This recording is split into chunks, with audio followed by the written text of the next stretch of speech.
c'est Marianne et aujourd'hui on se retrouve pour une vidéo meal prep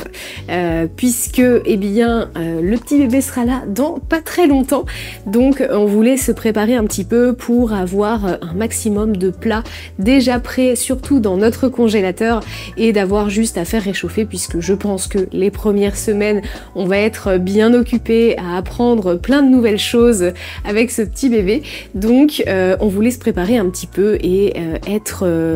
tranquille d'un point de vue préparation de nourriture et de repas. Étant donné que je suis en congé maternité, eh ben c'est le moment de s'y mettre et de préparer tout ça, et donc je vais faire ça sur plusieurs jours, et il se trouve que ce soir on a un dîner de prévu chez mon beau-frère et ma belle-sœur, avec Pierre-Alain aussi bien évidemment, et on a prévu de faire un petit gratin dauphinois, donc je vais en profiter pour en faire un deuxième pour nous, pour plus tard, pour le congeler et avoir donc déjà un petit peu de repas d'avance. Je vais refaire le gratin dauphinois de la petite Okara que j'ai déjà fait 2 ou 3 fois il me semble, et qui est franchement hyper bon, donc c'est un gratin dauphinois qui est vegan et il est assez simple à faire, donc c'est parti pour cette première petite session de meal prep.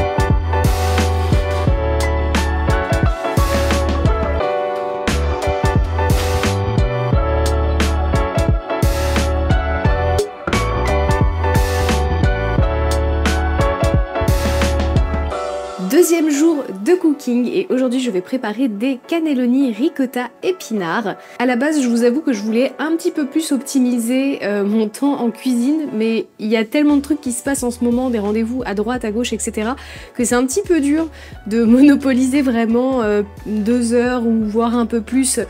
pour la cuisine, sachant qu'en plus je filme ces vidéos, donc ça me prend forcément un petit peu plus de temps. Le but aussi c'est de faire des grosses quantités de nourriture pour les congeler et les réutiliser plus tard, et malgré tout, même si je prends 1 heure sur une recette, au moins je sais que derrière ça va me faire beaucoup de repas puisque je la fais en grosse quantité, donc ça reste rentable malgré tout. Bref, assez de blabla, c'est parti pour la recette.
de cuisine et aujourd'hui on va enfin combiner 2 recettes en un temps de cuisine. Ce sera vraiment hyper optimisé puisque donc aujourd'hui nous allons faire un chili et des burritos et en fait c'est assez simple à faire puisque la garniture que je vais mettre dans les burritos ce sera exactement la même que celle qui accompagnera le riz pour le chili sin carne. Donc c'est parfait. Tout ce que je vais faire c'est que je vais récupérer les ingrédients de ma recette que je vous avais déjà partagée, mais je vous remets bien évidemment toutes les recettes de cette vidéo en description sur mon site helomarianne.fr. C'est là où je répertorie toutes mes recettes en version écrite pour que ce soit plus facile pour vous à suivre. Donc je vais reprendre ma petite recette qui est prévue pour 4 personnes et je vais la multiplier par 4, comme ça je vais faire 8 portions de chili et je vais faire à peu près, je pense 8-10 burritos, peut-être 12, on va voir comment je les garnis. La seule différence que je vais faire et la petite nuance que je vais apporter dans les burritos, c'est que je vais faire un guacamole pour que ce soit un petit peu plus crémeux, un petit peu plus gourmand, mais sinon la partie farce restera exactement la même. Donc hyper pratique, pas prise de tête et on cuit tout en même temps et on gagne grave de temps.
On se retrouve pour le dernier jour de meal prep parce que le congèle commence à être pas mal rempli mine de rien. Et aujourd'hui ça part sur une petite soupe qui en plus sera parfaite pour l'allaitement grâce au fenouil qui favorise la lactation. Mais comme je suis pas forcément hyper fan du goût du fenouil, on va essayer de le masquer un petit peu avec d'autres légumes. Du coup j'ai pris du chou-fleur et un potimarron et je vais mettre également des lentilles corail qui sont derrière moi pour l'apport en protéines et donc du coup ça avec un petit peu de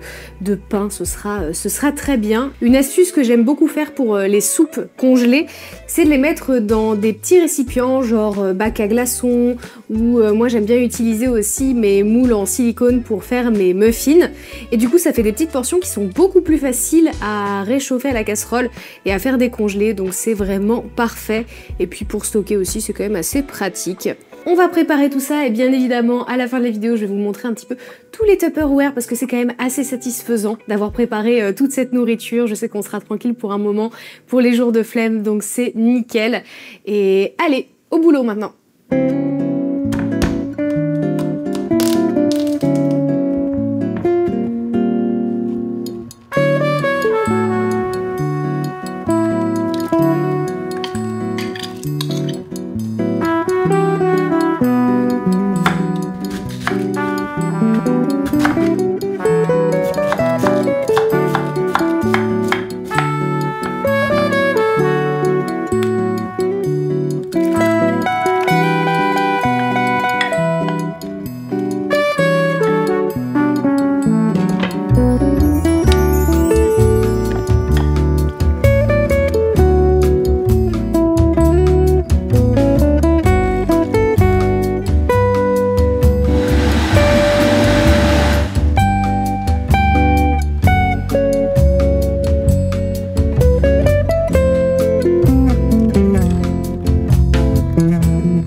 bien on arrive sur la fin de cette vidéo et voici à quoi ressemblent tous mes petits Tupperware de meal prep. La soupe que je viens de faire, je l'ai donc mise d'abord comme vous l'avez vu dans des moules en silicone, j'ai démoulé tout ça et j'ai tout mis dans un sac zippé qui va au congélateur. Pareil pour les burritos, je les ai alignés et mis dans des sacs zippés. Pour les portions de chili, j'ai mis tout ça dans des grands Tupperware et pour ce qui est du gratin et des cannelloni ricotta épinards, je les ai mis dans des petits Tupperware. En gros, un Tupperware, ça équivaut à une portion et demie, 2 portions en fonction des fins, ça dépend un petit peu. Mais du coup, c'est assez pratique aussi à faire réchauffer et à faire décongeler en termes de portions. Et pour ranger dans le congèle, le mettre dans des petites barquettes comme ça, c'est très pratique. À savoir que tous ces petits Tupperware en général c'est de la récup de commandes qu'on passe ou autre et que du coup on garde et qu'on réutilise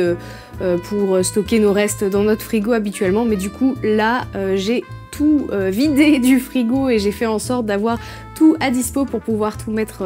tous nos petits plats de meal prep dedans. Franchement, j'ai le sentiment que avec tous ces petits plats à faire réchauffer, on est hyper équipé et on est paré pour l'arrivée du bébé. Ce qui nous empêche pas de cuisiner aussi si on en ressent le besoin bien sûr, mais au moins on sait qu'on a cette option qui est hyper pratique à portée de congélateur, donc c'est parfait. Bien évidemment, toutes les recettes que je vous ai présentées dans cette vidéo sont en version écrite dans la description, qu'elles soient de moi ou non. Il y a des recettes qui sont de moi et il y en a que j'ai été chercher sur internet, donc je vous ai référencé ça dans la description. J'espère que cette vidéo vous a inspiré, vous a peut-être donné envie de tester certaines recettes et même si c'est pas des recettes que vous comptez particulièrement congelées comme moi je l'ai fait, c'est aussi hyper pratique de faire ce genre de plat pour par exemple la semaine, vous faites une petite réserve de Tupperware que vous laissez dans le frigo et puis vous avez juste à faire réchauffer à la casserole et c'est hyper pratique, ou au four même. J'espère que cette vidéo vous a plu, si c'est le cas, vous connaissez la chanson, abonnez-vous si ça n'est pas déjà fait, mettez un petit like et dites-moi surtout en commentaire laquelle des recettes que je vous ai présentées dans cette vidéo vous a donné le plus envie, ça me permettra d'affiner un petit peu mes propositions de recettes pour les prochaines vidéos. Pour ma part, je vais terminer ma petite infusion de feuilles de framboisier et je vous dis à dans 2 semaines pour la prochaine vidéo.